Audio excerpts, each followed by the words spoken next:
Hello bachon, let us read this question. So the question says monochromatic light of wavelength 667 nanometer is produced by a helium neon laser.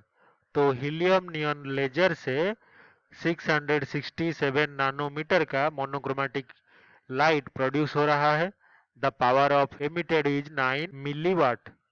तो उस laser से जो power emit हो रहा है वो 9 milliwatt का है।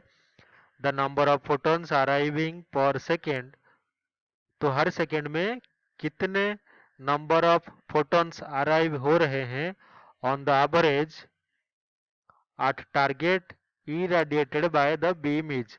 तो बीम से ये जो लेजर से जो बीम निकल रहा है वो अगर एक टारगेट पे जाके गिर रहा है तो हर सेकेंड में एवरेज कितने नंबर ऑफ फोटोन उस पे गिर रहे हैं ये फाइंड आउट करना है हमें। तो इस क्वेश्चन को सॉल्व करने के लिए हमारा जो की कॉन्सेप्ट होगा ये हमारा क्या है, डुअल नेचर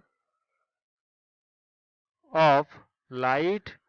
और डुअल नेचर मतलब लाइट जो वेव है ये पार्टिकल की तरह भी बिहेव कर सकता है और इस पार्टिकल को हम क्या कहते हैं, फोटोन।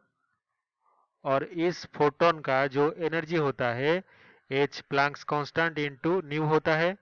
यह है क्या हमारा energy of photon E P. और इससे हम ई फाइंड आउट कर सकते हैं यानी कि एनर्जी ऑफ लाइट एमिट जो हो रहा है एन एच न्यू।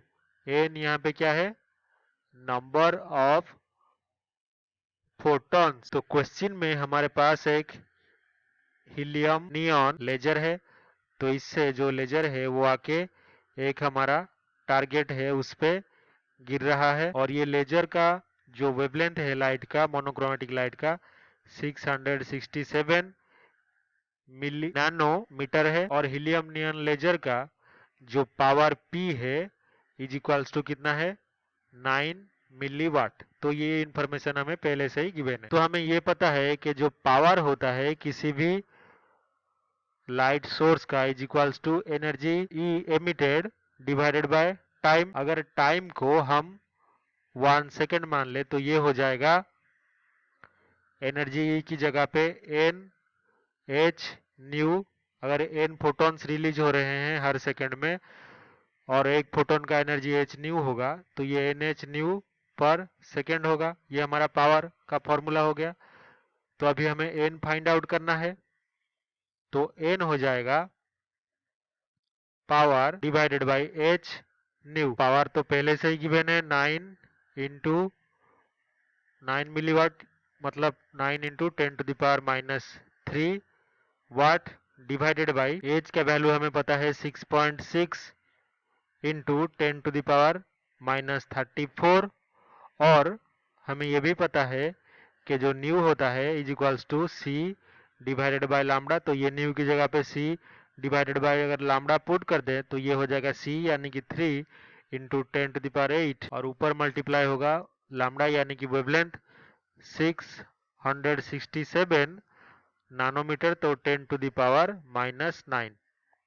तो इसको अगर हम कैलकुलेट कर दे तो n हो जाएगा हमारा 3 इंटू 10⁻60। तो हर सेकेंड में जो नंबर ऑफ फोटॉन्स निकल रहे हैं वो 3 इंटू 10⁻16 है। तो फाइनली जो ऑप्शन ए है ये हमारा आंसर से मैच कर रहा है, तो यही हमारा सही उत्तर होगा। ऑप्शन 2 9 इंटू 10⁻15 गलत हो जाएगा। ऑप्शन 3 3 इंटू 10⁻19 गलत। 9 इंटू 10⁻17 भी गलत। तो only option 1 is true. I hope you have understood this well. Best of luck.